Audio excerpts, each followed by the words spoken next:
லக்னத்தில் மாந்தி இருந்தால் நிறைய பேர் வந்து அந்த ஜாதகர் வந்து ரொம்ப கஷ்டப்படுவார். எந்த எந்த ஒரு முயற்சியிலையும் வெற்றி கிடைக்காத ஒரு சூழ்நிலை கிடைக்கும்.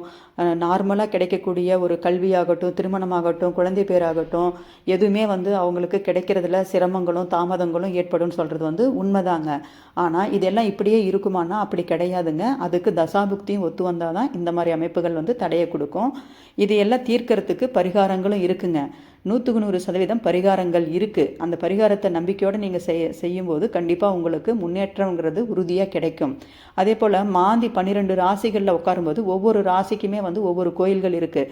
அந்த கோவில்களை சரியான முறையில் தெரிஞ்சுக்கிட்டு நீங்கள் போய் வருஷம் ஒரு தடவை லைஃப் லாங் அந்த கோவிலுக்கு வருஷம் ஒரு தடவை போய் அந்த இறைவனை வழிபட்டுட்டு வரும்போது அந்த மாந்தி தோஷம் உங்களுக்கு பூரணமாக நிவர்த்தி அடையும்.